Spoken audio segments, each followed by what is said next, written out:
সমবেত ভক্তবৃন্দের চরণে আমার কোটি কোটি দণ্ডবত প্রণিপাত।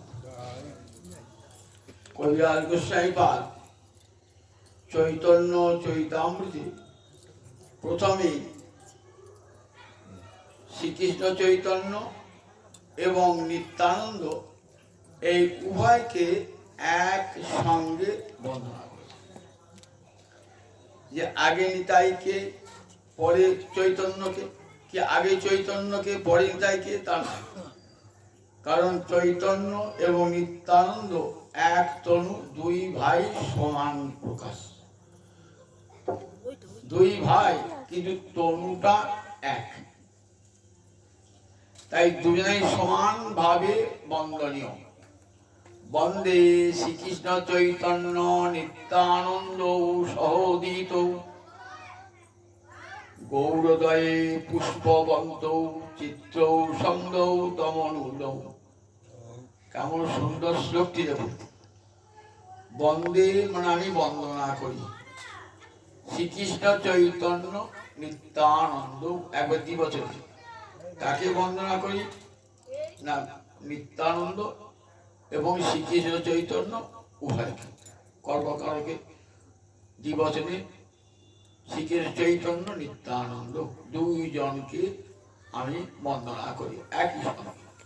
বন্দে শ্রীকৃষ্ণ চৈতন্য নিত্যানন্দ সহদূত, সহোদিত, একসঙ্গে যারা উদিত হয়েছে। সহ উদিত মানে একসঙ্গে উদিত হয়েছে, কিন্তু একসঙ্গে তো উদিত হন না। নিতাই চাঁদ উদিত হয়েছেন 1474 খ্রিস্টাব্দে, আর মহাপ্রভু 1486। 12 বছরের তফাৎ মহাপ্রভুর সঙ্গে নিতাই চাঁদ। আবার দুজনের স্থান ও জন্মস্থান ভিন্ন ভিন্ন। নিতাই চাঁদ জন্মেছেন বীরভূম জেলার একচক্রা গ্রামে, মহাপ্রভু আবির্ভূত হয়েছেন নদিয়া জেলার নবদ্বীপে। তাহলে একসঙ্গে যে সহোদিত বললেন কবিরাজ গোস্বামীপাদ, একসঙ্গেই উদিত হয়েছেন বললেন। এখানে একসঙ্গে উদিত হন নাই ঠিকই, কিন্তু গোলকে একসঙ্গে উদিত হয়েছে। গোবিন্দ এক এবং অদ্বিতীয়, তিনি ছাড়া তার দ্বিতীয় নাই। কিন্তু দ্বিতীয় না পেরে খেলার সঙ্গীটা হবে কে? লীলাটা হবে কাকে নিয়ে? দ্বিতীয় ইচ্ছা। তখনই ভগবান কি চাইলেন? যে আমি দ্বিতীয় হব। তখনই কৃষ্ণের অঙ্গ হতে বলরামের আবির্ভাব। তাহলে একই সঙ্গে উদিত হল সহোদিত গোলকে। সেই যে লক্ষ্য করে কবিরাজ গোস্বামীপাদ বলছেন সহোদিত এখানে নয়, কিন্তু গোলকে একসঙ্গে উদিত হয়েছে। কৃষ্ণ যে ভাবনা করেছেন আমার খেলার সঙ্গী হোক, সঙ্গে সঙ্গে তার অঙ্গ হতে তার দ্বিতীয় কলেবর বলরামের আবির্ভাব। তাই বন্দে শ্রীকৃষ্ণ চৈতন্য নিত্যানন্দ সহোদিত। কোথায় উদিত হয়েছেন? গৌরদয়ে। চন্দ্র সূর্যের উদয় কোথায় হয়? উদয় পর্বতে। পুষ্পবদ্ধ মানে সূর্য এবং চন্দ্রকে একসঙ্গে বলা হয় পুষ্পবদ্ধ। তা গৌরহরি আর নিতাই চাঁদ এই দুজন একসঙ্গে উদিত হয়েছেন কোথায়? বলেন গৌরদয়। গৌরদেশ, এই দেশটা কি বলে? গৌরদেশ বলে। এই গৌরদেশের রূপ, গৌরদেশ রূপ উদয় পর্বতে। গৌরদেশ রূপ উদয়াচলে একই সঙ্গে চন্দ্র সূর্য সম গৌর এবং নিতাই আবির্ভূত হয়েছে। চিত্র বলছি কি আশ্চর্য গো! চন্দ্র আর সূর্য তো একসঙ্গে ওঠে না। সূর্য ওঠে দিনের বেলায়, চন্দ্র ওঠে রাত্রিবেলা। সূর্য চন্দ্র একসঙ্গে উঠেছে এমন কেউ দেখেছেন নাকি জগতে? কেউ দেখেন? এই চিত্র কি আশ্চর্য! দেখো, সূর্য আর চন্দ্র দুজনাই একসঙ্গে উঠেছে। চিত্র ছন্দ তমন্ত, ছন্দ আর তমন্ত এই দুটি হেতুগর্ভ ভিন্ন, অর্থাৎ এই বিশেষণের গর্ভে হেতু লুকিয়ে রয়েছে। ছন্দ আর তমন্ত দুটি হল বিশেষণ। ছন্দ মানে সম, একটি বৈদিক পরিভাষা। সম মানে মঙ্গল। সম দদাতি যশ, তাকে বলে ছন্দ। অর্থাৎ মঙ্গল দান করেন যিনি, তাকে বলে ছন্দ। দুজন আছেন তাই ছন্দ। দুজনই মঙ্গল, সমস্ত অমঙ্গল হরণ করে জীবকে মঙ্গল দান করেছেন। তমনুদ, নুদ মানে খণ্ডন করা, বিনাশ করা। তমনুদ মানে অন্ধকার, কলির অন্ধকার দুজনই বিনাশ করছেন। সূর্য উঠলে কি হয়? অন্ধকার বিনাশ হয়ে যায়। চন্দ্র উঠলে পরে কি হয়? অমাবস্যার অন্ধকার দূর হয়ে যায়। তাই দেখো, একই সঙ্গে চন্দ্র সূর্যের উদয় হয়েছে। চিত্র ছন্দ তমনুদ, কি আশ্চর্য! দেখো, একই সঙ্গে। এখন তাহলে প্রশ্ন হবে, কে সূর্য কে চন্দ্র? একই সঙ্গে দুজনকে সূর্য আর চন্দ্র বললেন তো, কুসুমন্ত মানে, তাই তো সূর্য আর চন্দ্র। তাহলে কে সূর্য আর কে চন্দ্র? আমাকে সূর্যের প্রখর তেজ, তেজটা, সূর্যের তেজটা কখনো কারোর কাছে ভালো লাগে, কখনো কোনো সময় ভালো লাগে, আবার কখনো দুঃসহ হয়ে যায়। শীতকালে সূর্যের তেজটা খুব ভালো লাগে, আবার গ্রীষ্মকালে সূর্যের তেজটা দুঃসহ হয়ে যায়। তাই সূর্যের তেজ সব সময় গ্রহণ করতে পারি না। চন্দ্র তার মধুর কিরণ সব সময় গ্রহণ করা যায়। রাত্রিকালে, কিন্তু রাত্রিকালে চন্দ্র যখন উদয় হয়, তখন সূর্যের তেজে যখন আমাদের তপ্ত দেহটা শীতল হয়ে যায়। তখন দেখো, গৌরহরি হলেন সূর্য, কখনো কখনো ক্রোধে একবারে ভয়ঙ্কর তেজযুক্ত হয়েছেন, আবার কখনো কখনো মায়ের মতো স্নেহে পরমাত্মে জড়িয়ে হয়েছে। কাজী দমনের দিন মহাপ্রভু একবার রুদ্রমূর্তি, কাজী দমনের দিন, কাজী তো ভয়েতে আসতে পারছে না। মহাপ্রভু রুদ্রমূর্তি কথা শুনে কাজী ঘরের বাইরে আসতে পারছে না। দেখেছেন, ভয়ঙ্কর রুদ্রমূর্তি। আবার সেই কাজীর সঙ্গে যখন তর্ক বিতর্ক করলেন, তখন কি প্রসন্ন ব্যবহার! তখন গৌরহরি এই স্নেহ ভালোবাসায় কাজী মুগ্ধ হয়ে গেলেন। জগাই মাধাইকে দমন করবার সময় মাধাই কলসির কানা মেরেছেন নিতাই চাঁদের কপালে। মহাপ্রভু একবারে ক্রোধে রুদ্র হয়ে উঠেছেন। চক্র আনো, চক্র আনো বলছেন। নিতাই চাঁদ বলছেন যে, প্রভু, এই অবতারে তোমার নামটা কি? পতিত পাবন না? তা যদি পতিতকে উদ্ধার না করো, তাহলে তোমার নামটা পতিত পাবন হবে কেমন করে? পতিতকেও যদি হত্যা করে দাও, তাহলে তো তোমার পতিত পাবন নাম হবে না। তোমার একটা নামই হলো পতিত পাবন। রাম অবতারে, কৃষ্ণ অবতারে তারা কি করেছেন? আগে হত্যা করেছেন, বিধান করেছেন, পরে করুণা করেছেন, পরে করুণা করেছেন। পুতনাকে বধ করেছেন, বধ করে কি করুণা কৃষ্ণের, তাকে গোলকে ধাত্রীগতি দান করেছেন। শিশুপালকে বধ করেছেন, বধ করে তাকে মুক্তি দান করেছেন। রাম অবতারও ঠিক তাই। রাম অবতার রাবণকে বধ করেছেন, তাকে মুক্তি দান করেছেন। আগে ভগবান, তারপর করুণা। আর গৌরাঙ্গ অবতারে কি হবে? আগে করুণা, পরে ভগবান। করুণা আগে আগে, নিতাই চাঁদ আগে আগে, আর ভগবান পশ্চাতে পশ্চাতে। তাই বলেছেন, নিতাই, তুমি আমাকে যেমন করে চালাবে আমি তেমনি করেই চলব। তাই নিতাই চাঁদ বলছেন তুমি তো পতিত পাবন, তাহলে পতিত পাবন নামটা কেটে দিয়ে আমি পতিত পাবন নাম, তোমাকে পতিত পাবন বলবে না। দেখো এই জগাই মাঝের মতন পতিত জগতে আর কে আছে? তুমি যদি এই দুটোকে উদ্ধার করতে পারো তবে তোমার পতিত পাবন নামটা সার্থক হবে। প্রভু দেখো জগায় জগায় মাঝে যখন মাথায় যখন আমার মারতে এসে তখন জগায় আটকেছে, তুমি জগাইকে কৃপা করো। জগাইকে কৃপা করে মাধাইকে নিতাই চাঁদ কোল দিয়েছেন, প্রভু এই মাধাইকেও কৃপা করতে হবে। দেখেছেন কত মায়ের মতো স্নেহ চন্দ্রের মতন স্নিগ্ধ শীতল কিরণ অন্তরের সব তাপ দূর করে দেয়।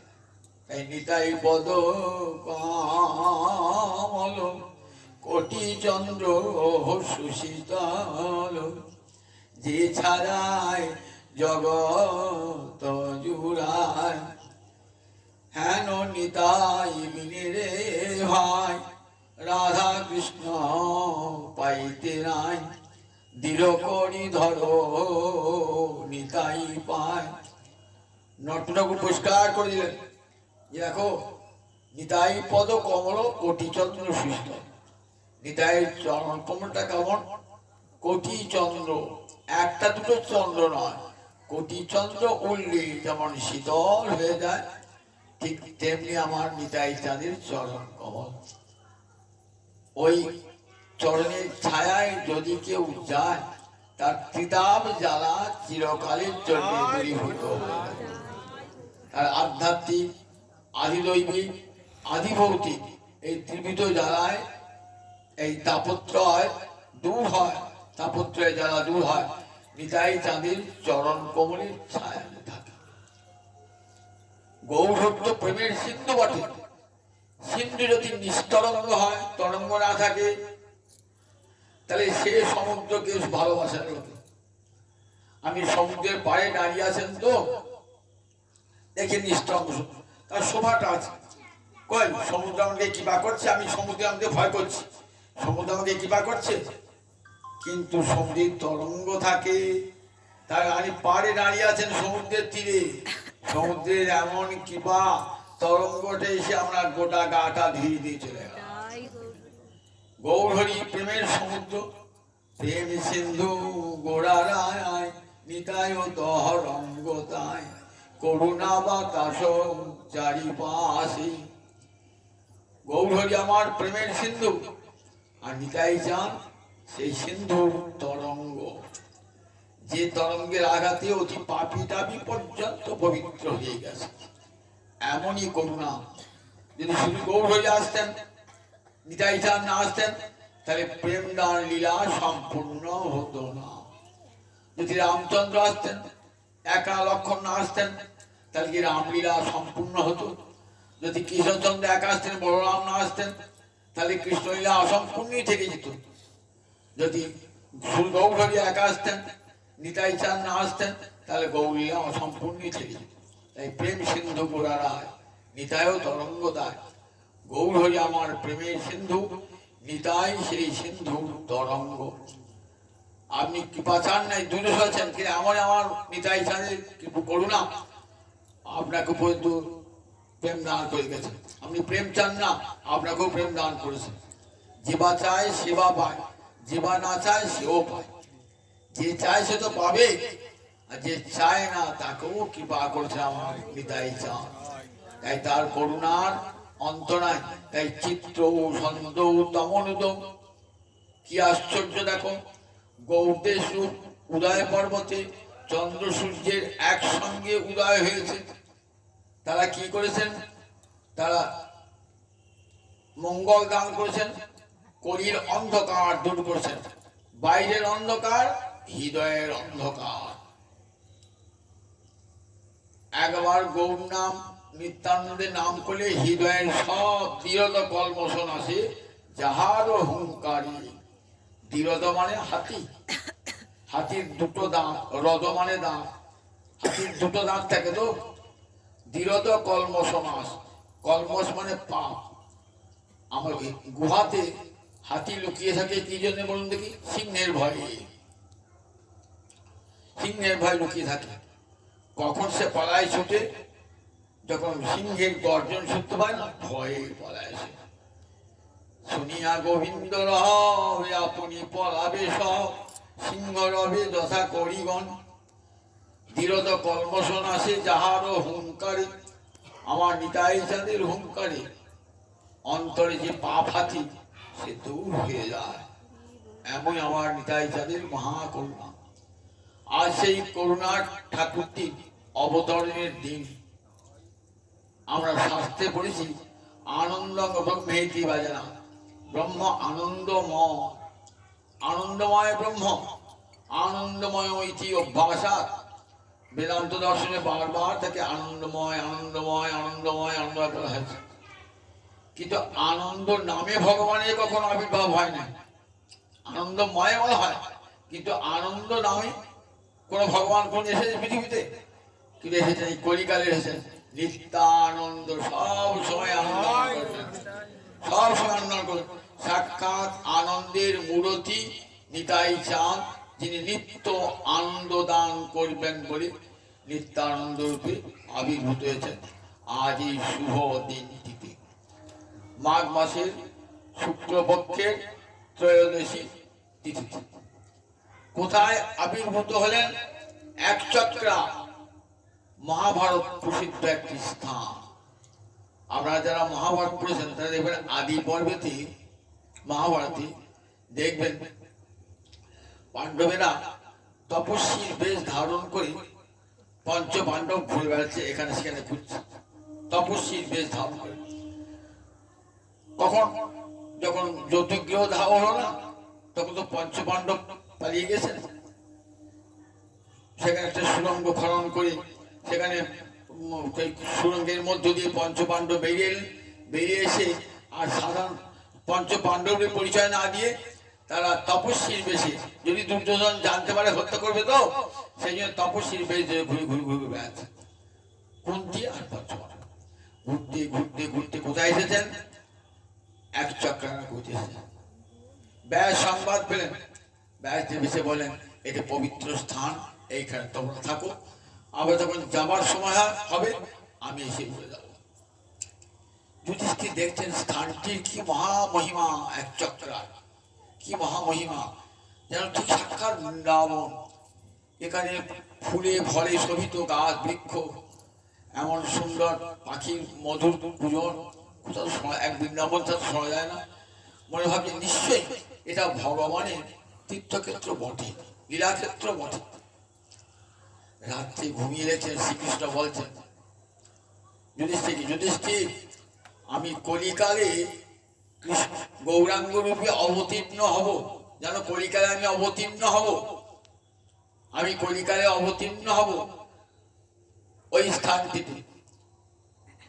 আমার দ্বিতীয় দেহ বলরাম ওইখানে আবির্ভূত হবে।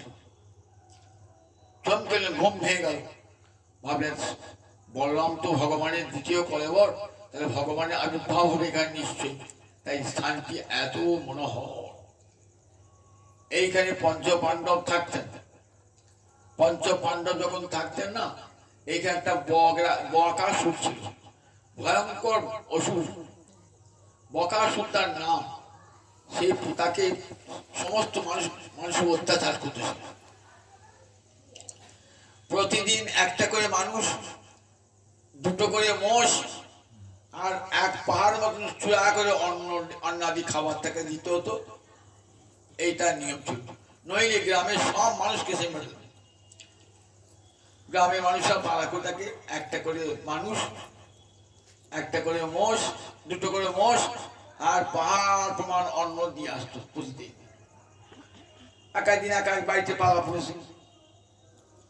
একদিন পালা পড়লো এক ব্রাহ্মণ, সেই ব্রাহ্মণের গৃহে অতিথি হয়ে আছে, আশ্রিত হয়ে আছেন যুধিষ্ঠির তার ভাই পঞ্চ পাণ্ডবকে নিয়ে এবং কুন্তিকে নিয়ে সেইখানে আশ্রয় চলে আসে।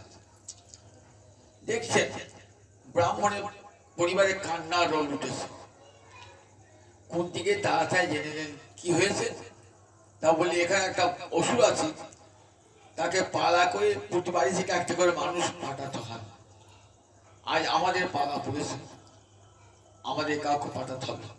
তা আমি আমার স্ত্রী, ব্রাহ্মণ বলছেন, আমি আমার স্ত্রী, আমার একটি পুত্র একটি কন্যা আছে, তা কাকে পাঠাবো? ব্রাহ্মণ বলছে তোরা সব থাক, আমি যাই। ব্রাহ্মণী বলছে না না আমি যাই। পুত্রটি বলছে না না আমি যাই। কন্যাটি বলছে না আমি যাই, তোমরা থাকো। এমনি করে দ্বন্দ্ব ছিলেন, কান্নার উঠে সবাই কাঁদছে।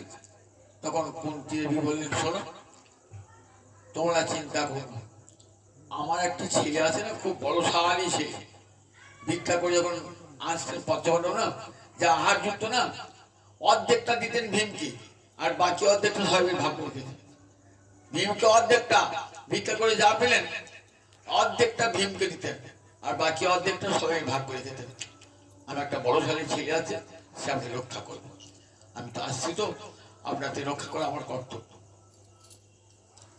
ব্রাহ্মণ পরিবার নিশ্চিন্ত হলেন। ভীমসেন যাচ্ছেন, বলে কোনো ভয় নাই, আজ বকাসুরের বগরাক্ষস আজ নিধন হবে। বকা নিয়ে গেলে খাবার, ভীমসেন নিজে গিয়েছেন, দুটো মোষ নিয়ে গিয়েছেন, আবার সেই সঙ্গে পাহাড় পাহাড় খাবার নিয়ে গেছেন। ভীম গিয়ে বলছেন, ভীম গিয়ে অন্ন খাচ্ছে, অন্ন খেয়ে যাচ্ছে।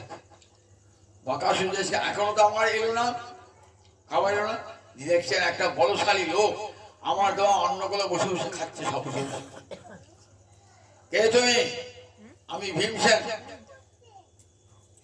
আমার আহার খাচ্ছ কেন? তা বলে আমার ক্ষুধা পেয়েছে, আমার এত স্পর্ধা, তুই আমার অন্ন খেয়ে নিচ্ছ। বলে ভীমসেনকে আঘাতে আঘাত করতে লাগলো। বড় বড় গাছ চুবি, ভীমসেন কিন্তু খেয়ে যাচ্ছে, নিশ্চিন্তে খেয়ে যাচ্ছে। এত আঘাত, ভীমের অঙ্গে করে আঘাত খেয়েই যাচ্ছেন, খেয়েই যাচ্ছে। আর তত ওষুধটা তত রাগ হচ্ছে, গাছ তুলতে তুলতে বনের গাছ শেষ হয়ে গেল। এই ওষুধটা ক্লান্ত হয়েছে। এইবার ভীমসেন নিজে ওই গাছ, সেই গাছ নিয়ে, বড় বড় গাছের ডাল নিয়ে ওই ওষুধকে পেটাতে আরম্ভ করে। এক বারবার পৃথিবী শেষ এমন ভাবে আঘাত করলে বকাসুরের মুখ দিয়ে রক্ত বাড়ে, বকাসুর পড়ে গেল। এদিকে অর্জুন ভাবছে এখন তো ভীমসেন ফিরে এলো না, তিনি বাণ নিয়ে যাচ্ছেন। বাণের মধ্যে সর্পবাণ, যে বাণটা ছুঁড়লে পরে সাপ বেরিয়ে আসে। ভাবছেন ভীমসেন যদি না পারে আমি সর্পবাণে বিদ্ধ করব। কিছু দূর যাওয়ার পর দেখছেন ভীমসেন ফিরে আসে, বলছে অর্জুন তোমার যাওয়ার দরকার না, আমি বগরাক্ষস শেষ করে দিয়েছি। তাহলে সর্পবাণটা কি হবে? তখন সর্পবাণটা একটা মাঠের মধ্যে সর্পবাণ নিক্ষেপ করল। বিশাল এক অজগর সাপ বেরিয়ে, বিশাল সাপ সেই গর্তে থাকি। প্রতিদিন সেখানে বসে সে আবার বহু মানুষের অত্যাচার করে। বকাসুর অত্যাচার গেল, আবার আরম্ভ হলো এই সাপের অত্যাচার। এই সাপটি এত ভয়ঙ্কর অত্যাচার, তার থেকে মুক্তি পাওয়ার জন্য নিতাই চাঁদ কি করেছেন, যখন শুনলেন সাপের অত্যাচার, এই ভয়ঙ্কর সর্প, ওই সর্পাসুরের অত্যাচারে যখন গ্রামের লোক অতিষ্ঠ, তখন নিজে গিয়ে কি করলেন, নিজে গিয়ে নিজের কানের কুণ্ডলটা যেই ফেলে দিলেন না, সঙ্গে সঙ্গে সাপটি নিস্তেজ হয়ে একটি প্রস্তরে পরিণত হল। আজ রয়েছে সেই কুণ্ডলী তলা, নিতাই চাঁদের কুণ্ডলী, অর্থাৎ নিতাই চাঁদের কর্ণকুণ্ডল যেই নিক্ষেপ করেছেন, সাপটি নিস্তেজ হয়ে পড়ল সেখানে, মাটির পাথরে পরিণত হইল। আর সেখানে কুণ্ডলী তলা রয়েছে। মা জাহ্নবী গিয়ে যখন গিয়েছিলেন না নিজের শ্বশুর বাড়ি, তখন এই কুণ্ডলী তলায় বিশ্রাম করেছেন। এখানে নিতাই চাঁদ ওই এই যে আমার একটি স্থান দেখুন, এক চক্রা, যার নাম গর্ভবাস। বলেন গর্গাচার্য এক যোগীর বেশে এলেন, যখন পদ্মাবতী গর্ভবতী, তখন পদ্মাবতীকে দেখি গর্ভবাস গর্ভবাস বলে চিৎকার করেছিলেন। অর্থাৎ এই গর্ভে ভগবান বাস করছে বলেছেন তিনি গর্গাচার্য। ঠিক মাঘ মাসের শুক্লপক্ষের ত্রয়োদশী তিথিতে জন্ম হলো, সেই পূর্ণ গর্ভ থেকে জন্ম হলো এই নিত্যানন্দ। নাম পিতার নাম মুকুন্দ পণ্ডিত, মুকুন্দ বন্দ্যোপাধ্যায়, সবাই বলতো হারাই পণ্ডিত। মায়ের নাম ছিল পদ্মাবতী। মা ছিলেন পার্শ্ববর্তী রাজা মুকুট নারায়ণ রায়, তার কন্যা। এই বিবাহটি একটা অদ্ভুত ব্যাপার। মুকুট নারায়ণ রায় রাজা তো, তার রানী প্রতিদিন বলেন যে মেয়ে বড় হলো, বিয়ের কোনো যোগাযোগ করছো না তুমি, তোমার নিজের ঔদাসীন্যের জন্য দেখো আমার মেয়েটা বোধহয় আর বিয়ে হবে না। রাজা প্রতিদিন শুনতে একদিন খুব বিরক্ত করে, ঠিক আছে কাল সকালে আমি যাকে দেখবো তাকেই কন্যাদান করবো। সকালে উঠেই দেখছেন মুকুন্দ কি করছেন, মুকুন্দ বন্দ্যোপাধ্যায় তার পুষ্পোদ্যানে ঠাকুর সেবার জন্য পুষ্পচান করছেন। বলে তুমি কে? তা বললে আমার নাম মুকুন্দ বন্দ্যোপাধ্যায়। বলে আমি তোমাকে আমার কন্যা অর্পণ করব। রাজা তো নিজের কন্যা অর্পণ করলেন, পদ্মাবতীকে অর্পণ করলেন হারাই পণ্ডিত মুকুন্দ বন্দ্যোপাধ্যায় হস্তে। এই মুকুন্দ বন্দ্যোপাধ্যায় এবং হারাই পণ্ডিতের সন্তান হলো 7টি। প্রথম সন্তান হলেন এই নিত্যানন্দ, যার নাম ছিল কুবের বা চিদানন্দ। পরবর্তীকালে নিত্যানন্দ নাম হয়েছিল। যেমন অদ্বৈত গুরুর নাম ছিল কমলাক্ষ, পরে অদ্বৈতাচার্য। নিত্যানন্দের নাম ছিল কুবের বা চিদানন্দ। খেলা করতেন, কি খেলা? জন্মগ্রহণ করে কিসের খেলা করতেন? রামলীলা, কৃষ্ণলীলা, অনেক সব ছেলেদিকে নিয়ে। রাম রাবণের যুদ্ধ হয়েছে, একজনকে রাবণ সাজিয়েছেন, একজনকে রাম সাজিয়েছেন, একটা ছেলেকে সীতা সাজিয়েছেন, রাবণ সীতাকে নিয়ে যাচ্ছে, রাম রাবণের যুদ্ধ হচ্ছে, এইসব খেলা। শক্তি ছেলে আহত হয়েছেন, রাবণের শক্তি ছেলে লক্ষণ আহত হয়েছে না, তখন কে ওষুধ দেবে? কে? বৈদ্যরাজ সুসেন।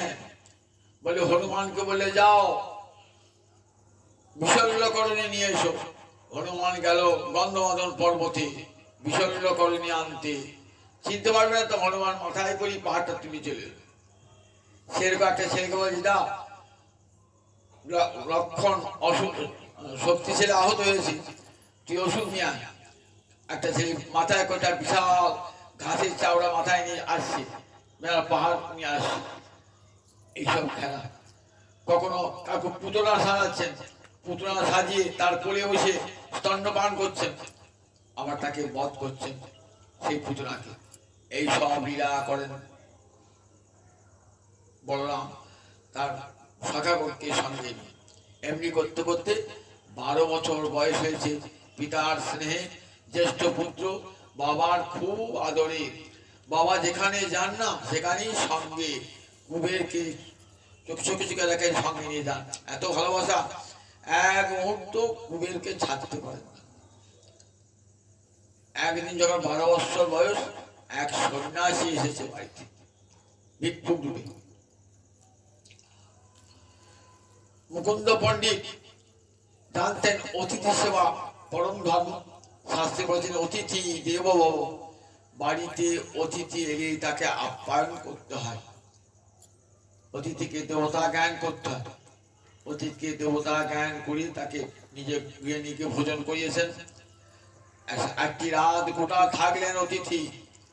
পরের দিন যখন যাবেন তখন বলছেন, দেখো পণ্ডিত, আমার একটা অনুরোধ আছে। কি অনুরোধ? না দেখো আমি তো সন্ন্যাসী মানুষ, আমার কেউ সেবক নাই সঙ্গে, আমি চাই তোমার এই জ্যেষ্ঠ পুত্রটিকে আমার সঙ্গে নিতে। ভাবছেন হারাই পণ্ডিত, কি করে আমি আমার সন্তানটিকে দান করি, যে জ্যেষ্ঠ পুত্র আমার এত প্রিয়।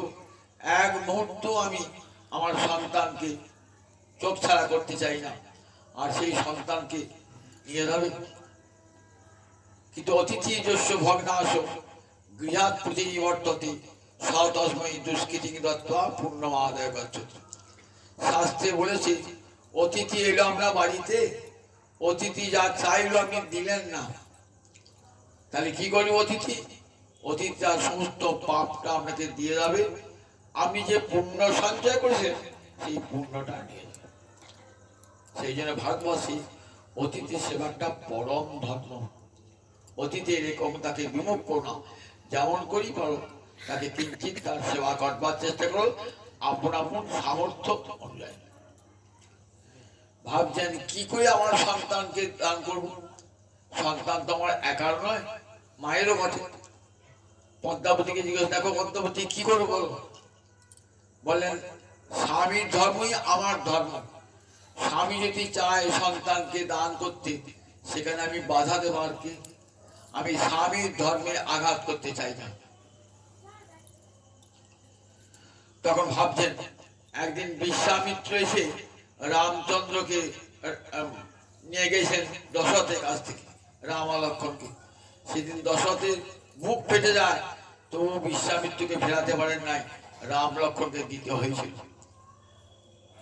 তাই ভাবলেন দিতে হবে না। একদিন কপিল মা দেবতীর কাছ থেকে চলে গেলেন সন্ন্যাস নিয়ে। সুতরাং আমার সন্তানকে দান করি, আমার জীবনে যা আছে হবে। সন্ন্যাসীর হস্তে অর্পণ করলেন। সন্ন্যাসীকে নিয়ে গেলেন। 3 মাস হারাই পদ্মাবতী অন্ন জল গ্রহণ করেন নাই। সেই সন্ন্যাসীর সঙ্গে ঘুরছেন। অনেকে বলেন এই সন্ন্যাসীকে হলেন শঙ্করারণ্য পুরী। কে সেই শঙ্করারণ্য পুরী? আমরা জানেন মহাপ্রভু বড় দাদা ছিলেন, তার নাম বিশ্বরূপ। শচী দেবীর গর্ভে 10টি সন্তান, তার মধ্যে 8টি মৃত্যুবরণ করে। নবমে বিশ্বরূপ, দশমে বিশ্বম্ভর। 16 বছর বয়সে বিশ্বরূপ সন্ন্যাস গ্রহণ করে। 16 বছর বয়সে। বলেন এই বিশ্বরূপ শঙ্করারণ্য পুরী নাম ধারণ করে। ঘুরতে ঘুরতে ঘুরতে শঙ্করারণ্য পুরী আসেন কোথায়? এই আমাদের হারাই পণ্ডিতের ঘরে নিয়ে যান, সঙ্গে নিয়ে যান। বহু তীর্থ করেন, বহু তীর্থ ঘুরতে ঘুরতে পাণ্ডবপুর দেখবেন, চৈতামিতায় জায়গা আছে পাণ্ডবপুর, যেখানে মহাপ্রভু গেলেন, সেইখানে দাদা বিশ্বরূপে অন্তর্ধান হয়েছিল। বলে এইখানে নিতাই চাঁদকে আলিঙ্গন করে নিজের সব শক্তি অর্পণ করেছিলেন নিতাই চাঁদ। তখন থেকে নিতাই চাঁদ যে কৃষ্ণের বড় দাদা বলরাম, এই ভাব এসে গেল। তখন থেকে নিজ ভাব নিজ স্বরূপ দিয়ে উঠল। তখন ছুটতে ছুটতে ভাবছেন কোথায় আমার ভাই কানাই, কোথায় আমার ভাই কানাই? পাগলের মতো ছুটছেন। ছুটতে ছুটতে ছুটতে বৃন্দাবনে পৌঁছেছে। বৃন্দাবনে গিয়ে মাধবেন্দ্র পুরীর সঙ্গে সাক্ষাৎ, আরো কত ভগবত ভক্তের সঙ্গে সাক্ষাৎ, সব জায়গায় খুঁজে বেড়াচ্ছেন। বৃন্দাবনে যত দ্বাদশ মূল খুঁজে বেড়াচ্ছেন, কোথায় আমার ভাই কানাই, কোথায় আমার ভাই কানাই, কোথায় আমার ভাই কানাই? কোন জায়গাতে ভাই কানাইকে দেখতে পাচ্ছেন না। পাগল হয়ে ছুটছেন বৃন্দাবনে। তখন মাধবেন্দ্র পুরী বললেন, দেখো এবার তো তোমার ভাই কানাই এখানে আবির্ভূত হবে না। অনন্ত সংহিতা মোট শাস্ত্রে বলেছে এবার তোমার ভাই কানাই কোথায় আবির্ভূত হবেন জানো? না গৌড় দেশে নদিয়া নগরী, নদিয়ার নবদ্বীপ নগরী আবির্ভূত হবে। যেই শোনা সঙ্গে সঙ্গে প্রবল বেগে ছুটতে ছুটতে আসছেন।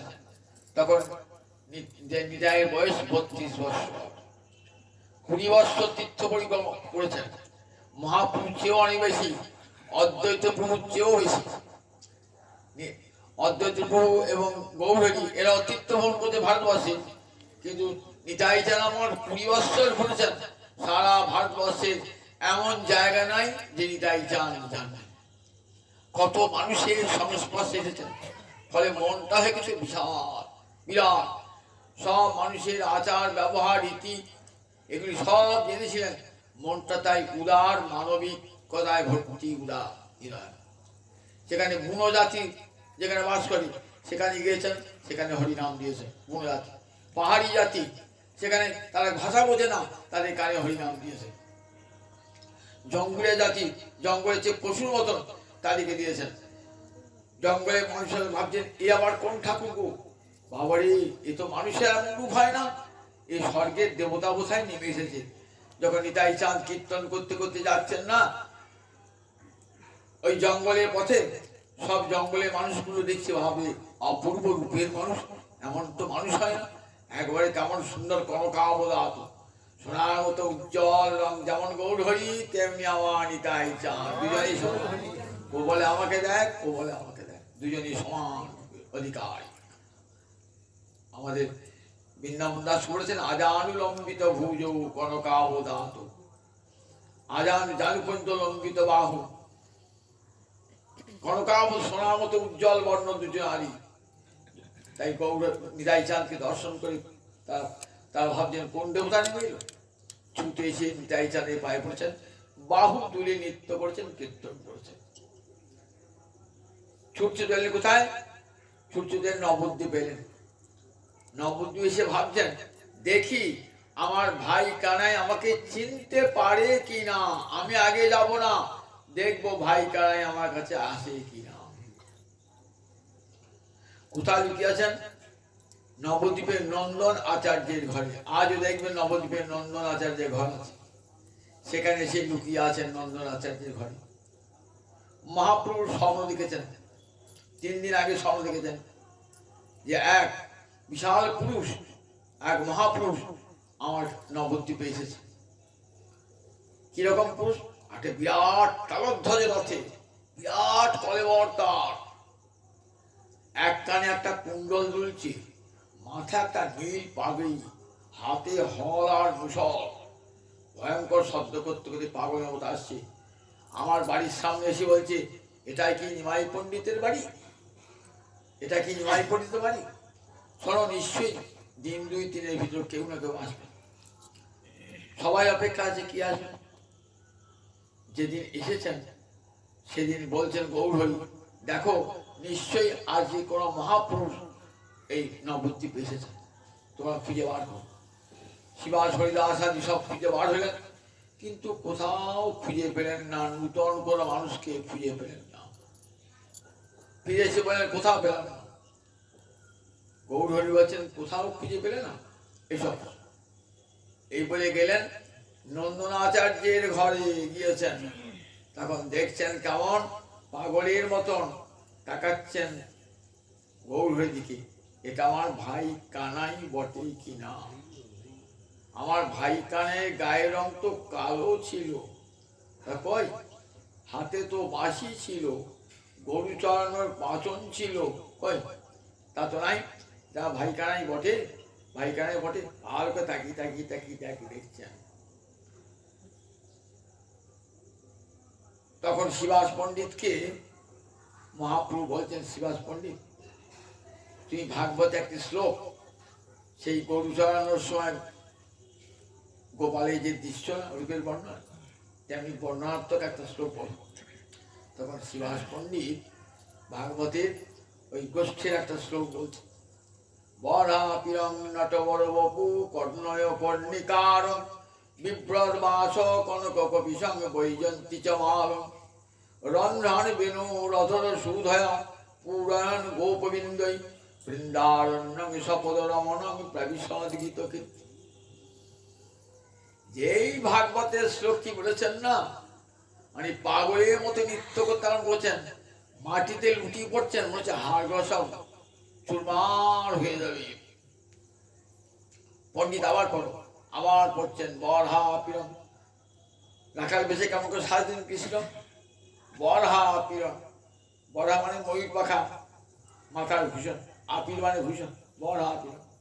নট বড়, নট মানে যে নাচে তাকে নট, নটবর মানে শ্রেষ্ঠ নাচিয়ে, নট চেহারা খানা গোবিন্দের কেমন ঠিক নাচিয়ে মতো নটবর। কর্ণয় কর্ণিকার, একটা কানে এই গিরিমল্লিকা ফুল দুলে কুণ্ডলের মতন দুলছে, এখানটা নাই, একটা কানে আছে। একবার এখানে নিয়ে ডান দিকে সকাল দিকে দেখাচ্ছে, একবার বাঁ কানে নিয়ে মজা করতে করতে আসে দেখাচ্ছে। কর্ণয় কর্ণিকার বিভ্রদ বাস কনক কবিশন পরিধানে পিতবসন বৈজন্তী চমাল, গলায় বৈজন্তী মালা, 5 ফুলের গাথা মালা বৈজন্তী মালা। রন্ধ্রান বেণুর অধর সুধায়া, হাতে মোহন মুরলী, অধর সুধা দিয়ে সে বংশীর ছিদ্র পূর্ণ করছেন, মধুর স্বর বেরিয়ে আসছে। বৃন্দারণ্যং শপথ রমণং প্রবিশদ গীতকীর্তি, বৃন্দাবনে শপথ রমণ, বৃন্দাবনে গীতকীর্তি ভগবান প্রবেশ করছে। এই শ্লোকটি শুনেই নিতাই চাঁদ উদ্দণ্ড নৃত্য আরম্ভ করেছেন। পড়ে যাচ্ছেন মাটিতে, অঙ্গনে পড়ে আছে, গড়াগড়ি খাচ্ছেন। ধরবার ক্ষমতা কারো নাই। কে ধরতে পারে? একমাত্র গৌরাঙ্গ হরি।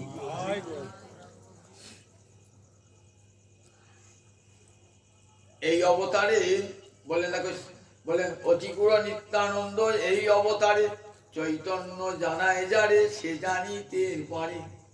অতি গৌরহরিকে চেনা যায়, নিতাই চাঁদকে চেনা বড় দায়। অতি গুরু নিত্যানন্দ এই অবতারে শ্রী চৈতন্য জানায় যারে সে জানিতে পারে। গৌরহরি না জানালে কে জানাবে?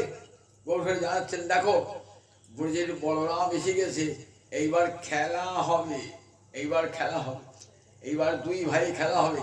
একই রামকানু যেমন যমুনা পুরীনে খেলতেন, আজ আবার খেলবেন কোথায়? এই নবদ্বীপের মাটিতে খেলবেন। এবার কি খেলা? হরে কৃষ্ণ কৃষ্ণ কৃষ্ণ হরে হরে, হরে রাম রাম রাম হরে হরি নামের খেলা হবে। খোল করতাল নিয়ে খেলা হবে। এবার আর মাসি নয়, এবার খোল করতাল নিয়ে হরি নামের খেলা হবে। কি করছেন? পড়তে পড়তে আষাঢ় খাচ্ছেন, অজ্ঞান হয়ে যাচ্ছেন। তখন মহাপ্রভু পড়ে নিয়েছেন নিতাই চাঁদ। নিতাই চাঁদ মূর্ছিত হয়ে পড়েছেন। ঠিক মনে হচ্ছে লক্ষণ যখন শক্তিশালী আহত হলো, তখন কার কোলে আশ্রয় নিয়েছিলেন? কার কোলে আশ্রয় নিয়েছিলেন? রামচন্দ্রের কোলে। রামচন্দ্র চন্দ্রকে কত আদর করে বলছেন। কি বলছেন? বলছেন, দেখো দেশে দেশে কলত্রাণী, দেশে দেশে চ বান্ধবা, তন্তুরে সঙ্গে অপশ্যামি যত্র ভ্রাতা সহোদর। দেশে দেশে গেলে বউ পাওয়া যাবে, দেশে দেশে কলত্রাণী, দেশে দেশে চ বান্ধবা, যে কোনো দেশের বন্ধু জুটে যাবে, কিন্তু তন্তুরে সঙ্গে অপশ্যামি, সেই দেশ দেখতে পাই না যেখানে সহোদর ভাই খুঁজে পাওয়া। দেখেছেন তো রামায়ণের কথা? সহোদর ভাই এমন জিনিস, কিন্তু দুঃখের বিষয় আমাদের দেশের সহোদর ভাই একসঙ্গে থাকা হয় না, মারামারি খুনোখুনি হয়ে যায়। আর রামায়ণ রামচন্দ্র বলছেন, রাম লক্ষ্মণ ভরত শত্রুঘ্ন চার ভাই কেমন এক প্রাণ। তন্তুরের সঙ্গে উপস্বামী যত্র ভ্রাতা সহোদর, নিজের ভাইকে করে দিয়েছেন। অনেক পরে জ্ঞান ফিরল। বলছেন, শোনো শিবাত, আগামীকাল তো গুরু পূর্ণিমা, আজকে সন্ধ্যের সময় তো পুছিয়েছ গুরু পূর্ণিমা, তা গুরু পূর্ণিমাটা কোথায় করবে? মহাপ্রভু নিতাই চাঁদ শিবাজপনকে দেখিয়ে বলছে, এই বাংলার ঘরে। এই বাংলা মানে শিবাজপন্থী ঘরে। বলে বেশ। রাত্রেবেলা কি করেছেন? নিজের হাতে যে দণ্ড ছিল না, সে দণ্ডটা কুচি কুচি করে ভেঙেছেন। শিবাজ পণ্ডিতের ভাই এসে বলছে, দেখো কি করে দাদা, কুচি কুচি করেছে দণ্ডটা, হাতে দণ্ড, সন্ন্যাসীর দণ্ড ছিল, কুচি কুচি করেছে। মহাপুরুষে দেখছেন, শ্রীপাদে কি করলে? বলছেন, দণ্ড ধারণ করে কি জন্যে? যে প্রার্থিত ভগবানকে পাবার জন্য। পাওয়া হয়ে গেছে, আর দণ্ডের কোনো মূল্য আছে? এবার আমি দণ্ড ভেঙে দিয়েছি, আমার ঠাকুরকে পেয়ে গিয়েছি, আর তোমার দণ্ডের দরকার। দণ্ড নিয়ে গিয়ে হাসিলেন গঙ্গা জলে দর্শন। নিজের দণ্ড নিজেই ভাঙলেন। আবার মহাপ্রভু দণ্ড ভেঙে দিয়েছিলেন, ভাইগুলো ভেঙে দিয়ে ফেলেছিলেন। বলছে, ঠাকুর দণ্ড বহন করছে, লোকে দেখা যাচ্ছে সন্ন্যাসী, ভগবান আবার সন্ন্যাসী হয় না? চালাকি, নিজেকে ছদ্মবেশ পরিধান করেছে, ছদ্মবেশে ঠাকুর সন্ন্যাসী সেরেছে। বলে, দণ্ড তোর সাহস কমে না তো? আমি যাকে হৃদয়ে বহন করি, আর তুই তার হাতে বইছিস, ভেঙে দিয়ে ভাইগুলো জলে ফেলছিস। দণ্ড কুচি কুচি ফেললেন। পরের দিন সকালে গঙ্গা চান করতে গেছেন, পাগলা নিতাই তো। তখন নবদ্বীপের গঙ্গায় কুমির আসতো, হাঙর আসতো। বাবা, কুমিরের সঙ্গে খেলা করছে নিতাই। গৌরল বলছে, শিবাদ উঠে এসো, উঠে এসো। ওই দেখো কুমিরের পেটে চলে যাবো, দেখো আনন্দে খেলা করছেন, কুমিরের পিঠে হাত বোলাচ্ছেন। ভয় নাই।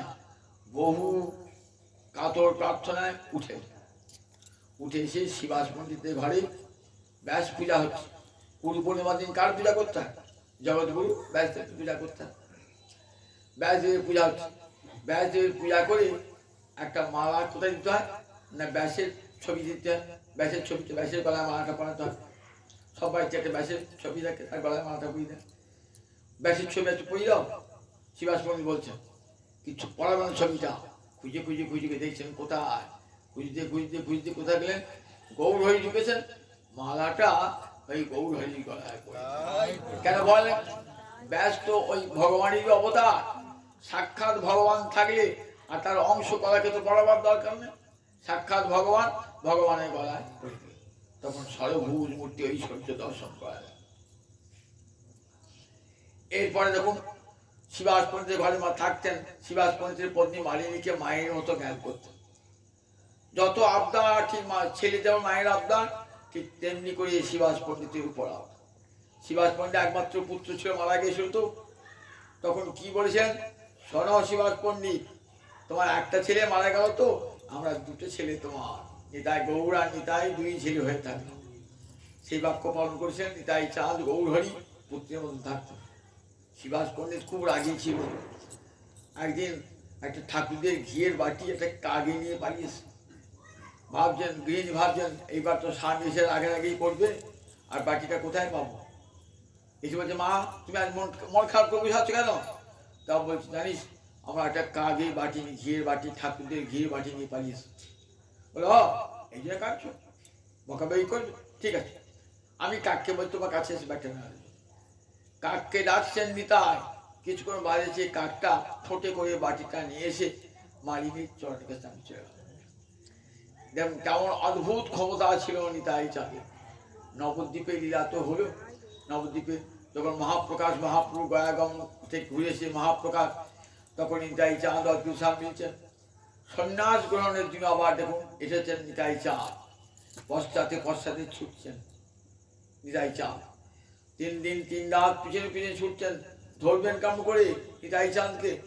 যে তার বৃন্দাবন, আমিও তো বৃন্দাবন যাবো তোমার সঙ্গে। এই দেখো এইখানে চান করো। কোথায় চান করলেন? শান্তিপুরের অপর দিকে গঙ্গায় চান করলেন। অদ্বৈতাচার্য খবর দিলেন। অদ্বৈতাচার্য এলো শুকনো কাপড় নিয়ে। মহাপ্রভু বলছেন, তুমি এখানে? আচার্য তুমি এখানে? আমি তো বৃন্দাবনে এসেছি। বলে আমিও তো বৃন্দাবনে এসেছি। এটা বৃন্দাবন না শান্তিপুর? বৃন্দাবন শান্তিপুর। আর দেখো নিতাই আমাকে ঠকিয়েছে, নিতাই মিথ্যা কথা বলেছে। নিতাই মিথ্যা কথা বলে না, নিতাই নিত্যানন্দ সত্য স্বরূপ। তুমি যমুনাতে স্নান করছো। যমুনা দেখো প্রয়াগ থেকে গঙ্গার দুটো ধারা, একটা যমুনা একটা গঙ্গা। পশ্চিম দিকে যমুনা, পূর্ব দিকে গঙ্গা। তাহলে এখানে চান করলি তো কুম্ভে চান হয়ে গেল, হল না? গঙ্গার যমুনার দুটো ধারা, এখানে স্নান করেছে বলে এই তো বৃন্দাবন। বলে আমি, তুমি যাহা তাহা বৃন্দাবন, তুমি যেখানে আছো সেই তো বৃন্দাবন। নিয়ে গেলেন অদ্বৈতাচার্য, কত আদর করি। এই 10টি দিন ভোজন করেন। দুবার যে গানটি গাইলাম, এই অদ্বৈত গৃহে ভোজন হলো। অদ্বৈত গৃহে 10 দিন রইলেন সেখানে। নিতাই চাঁদ হচ্ছেন বড় মহাদেব। এইবার চলে যাবেন নীলাচলে। নিতাই চাঁদ পশ্চাৎ পশ্চাৎ চললেন মহাপুরুষ। প্রতি বৎসর নীলাচলে যেতেন ভক্তগণের সঙ্গে। নিতাই চাঁদ থাকতেন, 4 মাস থাকতেন। একবার বললেন, নিতাই দেখো তুমি প্রতি বৎসর নীলাচলে এসো না, আমার নাম তো বিশ্বম্ভর, বিশ্বকে নাম এবং প্রেমে ভরিয়ে দেবো, এটাই ছিল আমার জীবনের একমাত্র লক্ষ্য। কিন্তু আমি তো পারলাম না, আমার কাজ অসম্পূর্ণ হয়ে রইল। আমি মুনি ধর্ম পরিগ্রহ করে গম্ভীরায় দেবরাত্র হা কৃষ্ণ বলে কাঁদছি। 18টি বৎসর কাঁদছেন গম্ভীরায় আমার মহাপ্রভু। 24 বছর সন্ন্যাস গ্রহণ করেছেন, 6 বৎসর সারা ভারতবর্ষ পরিভ্রমণ করেছেন। শেষ 18টি বৎসর দেশের সর্বত্র, অলিতে গলিতে, নগরে গ্রামে সর্বত্র হরে কৃষ্ণ কৃষ্ণ কৃষ্ণ হরে হরে, হরে রাম রাম রাম হরে হরে। এই মহানাম দান করবে। প্রতি বৎসর তুমি আসবে না। আর একটা কথা তোমায় কানে কানে বলি, তুমি গিয়ে দান পরিগ্রহ করবে। সন্ন্যাসী আমি কোনদিন সংসার ত্যাগ করেছি, আবার দ্বার পরিগ্রহ করবো এই বয়সে? না, এটা আমার আদেশ, তোমাকে দ্বার পরিগ্রহ করতে হবে। দ্বার পরিগ্রহ করে কোথায়? সূর্যদাস সরকারের অর্থাৎ গৌরীদাস পণ্ডিত, কালনার গৌরীদাস পণ্ডিত নাম শুনেছেন তো? সুবল সখা, তার দাদার নাম ছিল সূর্যদাস সরকার। সেই সূর্যদাস সরকারের দুই কন্যা বসুধা আর জাহ্নবা। বসুধা আর জাহ্নবাকে বিবাহ করে নিতাই চাঁদ। শিবাসঙ্গনে বরবধূ উঠল।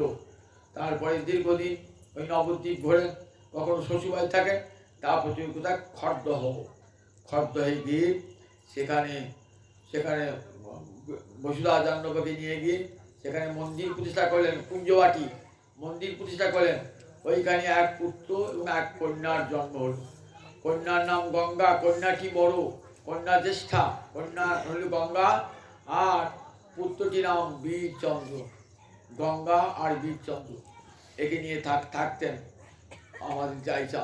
আর নগরে নগরে সর্বত্র চণ্ডাল প্রতিজীবের ঘরে ঘরে গিয়া হরিনামে মহামন্ত্র দিচ্ছেন বিলাইয়া। নিতাই আমারে যারে দেখে তারে কহে দন্তে দিন ধরি, আমারে কি নিয়া লহ একবারে বড় গৌর। এত বড় বড় মাপের মানুষ নিতাই ছাড়া জগতে ওই মধ্যযুগে কেউ দেখে না। যখন জাতিভেদ প্রথা কত কঠোর, জাতিভেদ প্রথা, ব্রাহ্মণ যারা অব্রাহ্মণের হাতে খান না, সমাজের মধ্যে কত কুলীন অকুলীন ভাগ, ব্রাহ্মণ ক্ষত্রিয় বৈশ্য শুদ্ধতা আছে, আবার ব্রাহ্মণের মধ্যে কত ভাগ, বৈশ্যের মধ্যে কত ভাগ, শূদ্রের মধ্যে কত ভাগ, ক্ষত্রিয়ের মধ্যে কত ভাগ, কারো হাতে জল চলে কারো হাতে জল চলে না, এমন সমাজের কড়াকড়ি বিধান। সেই অবস্থায় নিতাই চাঁদ আমার সব সমাজের সব মানুষকে একত্রে নিয়ে এলেন, বললেন সবাই তোরা শ্রীহরির সন্তান, কেউ ছোট নোস, তোরা সবাই হরিনাম কর, হরিনাম এক কৃষ্ণাত্মা জীব, সবাই কৃষ্ণ বলে কাঁদ, সবাই জগতে অপবিত্র কে কে শূদ্র, যে হরিনাম করে সে কখনো শূদ্র হয় না। বলে যে তে শূদ্রা যে ভক্তা জনার্দনে, বলে তাকেই শূদ্র বলবে যে গোবিন্দকে ভজনা করে না, তাকেই বলবে শূদ্র। শুচি হয়ে মুচি হয় যদি হরি ভজে, আর যদি হরি ত্যাজে, আর মুচি হয়ে শুচি হয় যদি হরি ভজে। মুচি হয়ে যদি হরি ভজন করে তাহলে সে পবিত্র জাত, ব্রাহ্মণের নমস্য। আর শুচি হয়ে যদি হরি ত্যাগ করে তাহলে সে মুচির অধম। তারপরে দেখো জগতে গোবিন্দ আর কৃষ্ণ আরাধনা করো জগতে সর্বত্র। হরে কৃষ্ণ কৃষ্ণ কৃষ্ণ হরে হরে, হরে রাম রাম রাম হরে হরে। জগজ্জীবের দ্বারে দ্বারে অলিতে গলিতে নয়নে দেখিবে যারে, নাম প্রেম দিও দ্বারে। দেখো তাই কেহ যেন বঞ্চিত না হয়। যে ব্রাহ্মণকে নাম দিলাম, ক্ষত্রিয়কে নাম দিলাম, বৈশ্যকে শূদ্রকে দিলাম না তা নয়। ব্রাহ্মণকে যেমন দেবে চণ্ডালকে তেমনি করে নাম দেবে, সকলকে সমজ্ঞান করে। জীবে সম্মান দিবে জানি কৃষ্ণ অধিষ্ঠান, প্রতিটি জীবের হৃদয়ে কৃষ্ণ আছে, এই জ্ঞানে প্রতিটি জীবকে সম্মান দান করবে। এটা শুধু মুখের কথা নয়, অনেক আমরা মুখে বলি কিন্তু কাজে দেখাতে পারি না। নিতাই চাঁদ কাজে দেখিয়েছেন। চণ্ডাল পতির ঘরে ঘরে গিয়ে আচণ্ডালে কোল দিয়েছেন, তাদেরকে মালা তিলক পরিয়েছেন, হরিনাম দিয়েছেন, একাসনে বসেছেন, ব্রাহ্মণের পাশে চণ্ডালকে বসিয়েছেন, মহাযজ্ঞ সাধন করেছেন। মহামানবের মিলনভূমি, তখন বৈষ্ণব ধর্ম মহামানবের মিলনভূমি। সব মানুষ একসাথে, সবাই কৃষ্ণাত্মা জীব, সবাই কৃষ্ণের সন্তান, সকলেই কৃষ্ণ ভজনের অধিকার আছে। এই জানতো কেউ? কৃষ্ণ ভজনে সবার অধিকার আছে। শ্রীকৃষ্ণ ভজনে নাই জাতি কুলাদি বিচার, যে ভজে সেই বড় অভক্তহীন ছাড়। কৃষ্ণ ভজনে জাতি কুলের কোনো বিচার নাই। যে ভজন করে সে ভজন জগতে যত এই সামাজিক ব্যাপারে যত ছোট জাতি হোক না কেন, সে উচ্চ জাতিরও সে নমস্য হয়ে যাবে। শুদ্ধ যদি হরিনাম করে তাহলে বলছেন ভাগবতে বলেছেন ব্রাহ্মণের সমান। চণ্ডালপি দৃঢ়শ্রেষ্ঠ হরিভক্তি পরায়ণ, চণ্ডাল ও ব্রাহ্মণ শ্রেষ্ঠ যদি হরিভক্তি পরায়ণ হয়ে যায়। এ কথা নিতাই চাঁদ জগতে সর্বত্র ঘোষণা করেছিলেন, সকল মানুষকে এক জায়গায় নিয়ে এসেছিলেন। মহামানবতার আদর্শে গোটা বিশ্বকে শিক্ষা দান করেছিলেন। দেখো মানুষে মানুষে ভেদ থাকলে কখনো ভগবানকে ভাজা হয় না। যারা ভগবানকে ভালোবাসে তারা মানুষে মানুষে কোনো ভেদ করে না। এটা আমার নিতাই চাঁদের অঙ্গদাস। দেখো উদ্ধান দত্ত তার শিষ্য, তো তাকে দিয়ে তিনি কী করেছিলেন, দুর্ভিক্ষের সময়তে বিশাল রন্ধনশালা আজও আছে, দেখবেন আদিসপ্ত গ্রামে বলছেন 30 বিঘা জমি নিয়ে সেখানে রন্ধনশালা লঙ্গর খেলা করেছিলেন। 3 মাস ধরে দুর্ভিক্ষ যে প্লাবিত যে অঞ্চলগুলো দুর্ভিক্ষ দ্বারা বিক্ষুব্ধ হয়েছে যে অঞ্চলগুলো, সেগুলো সবাইকে অন্ন ভোজন করেছিলেন। আবার যাদের বাড়িঘর ছিল না তাদের জন্য কত বাড়িঘর করে দিয়েছিলেন। বলছি উদ্ধার দত্ত, তোমার টাকা আছে লাগাও কৃষ্ণ সেবায়, কৃষ্ণ ভক্তের সেবায় লাগাও। উদ্যান দত্তকে রঘুনাথ দাস গোস্বামী বলে, তোমার বাবার টাকা আছে, খাওয়াও দণ্ড মৎসবেতে এ খাও। আমার সে কাঙা ফকির এসছে, আমাদেরকে চিড়ে দই খাওয়াও। কতখানি কত উদার, সবাইকে একসঙ্গে বসে ব্রাহ্মণের পাশে চণ্ডাল খাচ্ছে চিনি। এই দৃশ্য কোন দেখেছেন? আমার নিতাই চাঁদের কন্যার দান দেশাদের। আজ আমাদের বাংলাদেশের যে এই ছুঁই ছুঁই যার নাই, তার কারণ তো চিন্তাই চাঁদের এবং কন্যার নিতাই চাঁদের এবং গৌরহরির প্রভাব। অন্য কোনো রাজনৈতিক দলের প্রভাব নয়, কোনো সমাজ সংস্কারকের প্রভাব নয়, আমার মহাপ্রভু নিতাই চাঁদের প্রভাব। সবাইকে ভালোবাসা, সমস্ত মানুষকে এই এই পূর্ণ দিনটিতে তাই সবাই পালন করবেন। এই দিনটি নিতাই চাঁদকে মনে রাখবেন। যদি নিতাই চাঁদকে ভোলেন তাহলে এসে যাবে সমাজে আবার বিভেদ, বিভিন্নতা এসে যাবে, হিংসা বিদ্বেষ এসে যাবে।